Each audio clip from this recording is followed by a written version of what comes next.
Giordano Bruno nació en 1548 en Nola, Nápoles, Italia, hijo de Fray Luisa Sabolini y Giovanni Bruno, hombre de armas en el ejército español. Fue bautizado con el nombre de Filipo. Fue un astrónomo, filósofo, teólogo, matemático y poeta. A los 14 años fue enviado a Nápoles a estudiar y en 1565 ingresó como novicio en el convento de Santo Domingo y ordenado sacerdote en 1572. Se doctoró en teología en 1575. Alejado de Nápoles a causa de un proceso de herejía iniciado contra él y de Roma por temor a verse acusado de un asesinato en el que ninguna culpabilidad tenía, llegó a la ciudad de Liguria, luego estuvo en Turín, después en Venecia y sucesivamente en Bérgamo, Saboya y Ginebra. Al cabo de poco tiempo se dirigió a Francia, donde se desempeñó como catedrático durante 2 años, profesor extraordinario en París. Giordano Bruno empezó a exponer y a criticar las obras de Aristóteles. Giordano es considerado símbolo del pensamiento libre revelado frente al dogma religioso. Volvió alegremente al naturalismo antiguo. En los nuevos tiempos sostiene sus opiniones en todos los países de Europa y finalmente, después de 8 años de cárcel, prefiere la muerte a la retracción. Al regresar a Italia proclama abiertamente no haber de temer nada de la Inquisición y está resuelto a volver al gremio de la Iglesia Católica. En los cenobios, donde pertenecía hasta los 28 años, se interesó con pasión en problemas de exégesis bíblica y sobre todo en la posibilidad de concordar la teología cristiana con el emanatismo neoplatónico.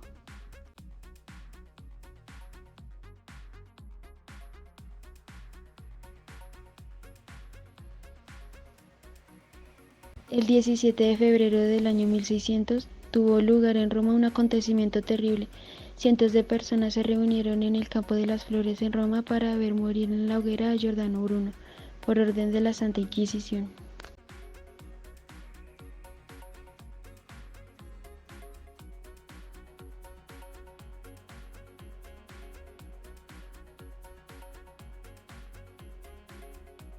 El pensamiento de Giordano Bruno era una mezcla de materialismo antiguo, neoplatonismo, averroísmo y también influjos de la mística hebraica.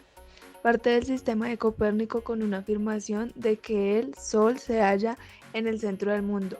Bruno complementa con nuevas tesis. Considera que el Sol no permanece inmóvil sino mueve posición en relación a los astros, que la atmósfera de la Tierra gira junto con ella.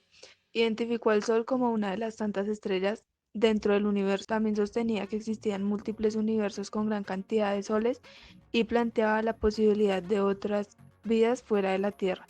En el conocimiento de la naturaleza, a la vez que la experiencia, la razón humana debe jugar un papel esencial. La tarea más grande de la razón humana consiste en conocer las leyes que rigen la naturaleza. Su proyecto intelectual era la elaboración de una nueva teología donde Dios es intelecto creador de la naturaleza, siendo ello mismo naturaleza con rasgos de divinidad en una unidad indivisible entre pensamiento y materia. Su pensamiento negaba uno de los mayores dogmas de la Iglesia romana, es decir, transformación del pan y del vino efectivamente en cuerpo y sangre de Jesucristo. Decía que Jesucristo no era Dios, sino un mago hábil que convencía masas. También planteaba que María no era virgen y rechazaba alabar santos. Y concluyó que el cristianismo en todas sus variantes había nacido corrompido en sus orígenes y que era un mal necesario. Dijo que Jesucristo ni siquiera supo cómo morir.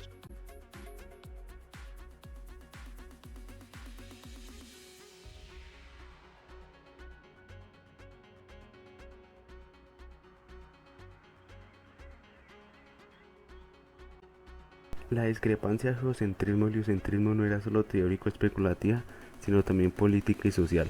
Mientras los poderes políticos religiosos de la época de Giordano favorecían la visión geocéntrica, varios científicos y pensadores en cuenta de Bruno se esforzaban por acumular evidencias y razones a favor del heliocentrismo, y heredaron la hipótesis de Aristarco de Samos, quien en el siglo III había propuesto la idea de que la Tierra se movía alrededor del Sol.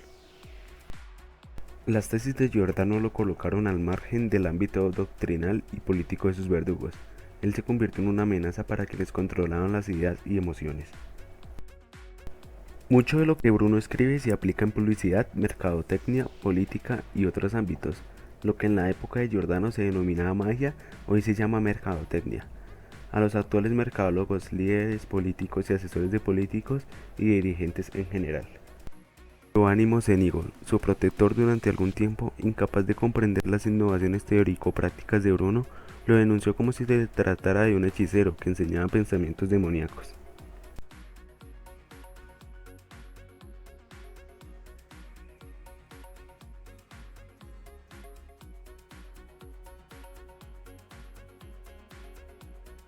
En el pensamiento de Giordano se pueden encontrar varias y profundas dimensiones éticas. Primero que nada, la ética vinculada a su filosofía de lo infinito, que se puede diferenciar entre la ética de la libertad ligada a la cosmología de lo infinito y una ética del amor relacionado con la metafísica de lo infinito.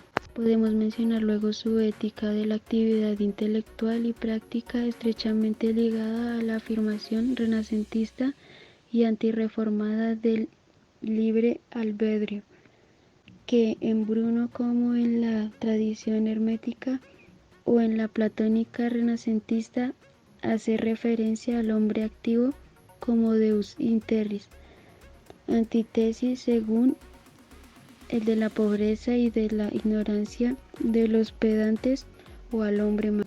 Existe también una ética de la convivencia civil, una ética de la tolerancia y de la paz. La ética de la dignidad humana, que se traduce en atreverse a saber y también a decir aunque cueste la vida misma. Bruno considera tener la misión de profeta de una nueva época de luz y sabiduría, que habrá de seguirla a la de ignorancia, inmortalidad y tinieblas, y de confusión de los valores.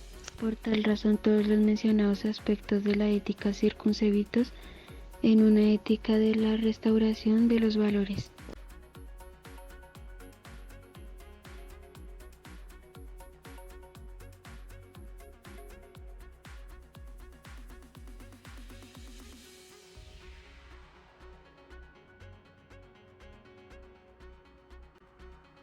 En este tratado Bruno parece tratar de inspirar mecanismos de memorización basados en la asociación y apoyados en imágenes, de moda en la época.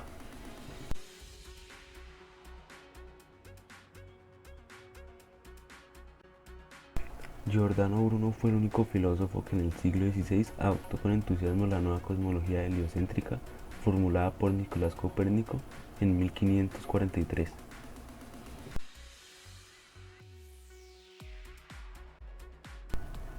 La importancia de esta comedia de Bruno, insólita dentro de su producción exclusivamente filosófica, es que encontramos en ella el embrión de lo que con el pasar de los años se convertirá en su sistema filosófico.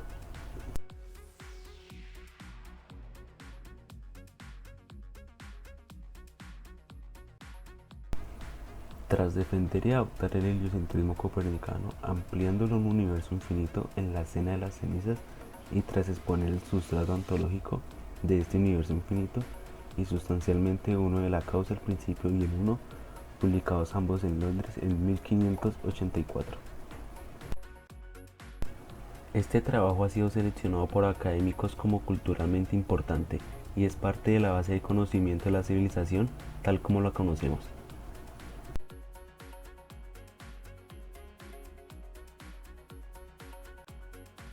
Es un diálogo profundamente alegórico de Giordano Bruno, en una discusión filosófica del amor y la naturaleza de Dios y el hombre.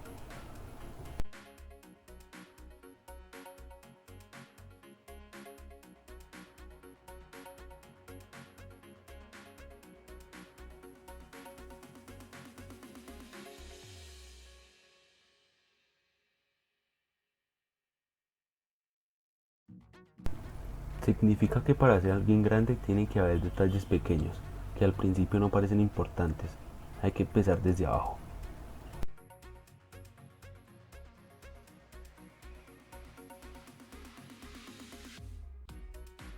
Todos somos diferentes, diferentes de explorar.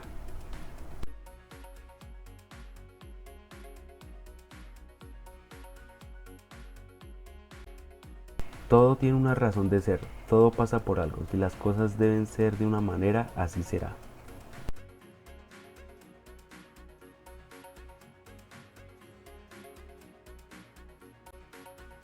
No hay que juzgar por el físico, sino por su forma de ser, por sus acciones.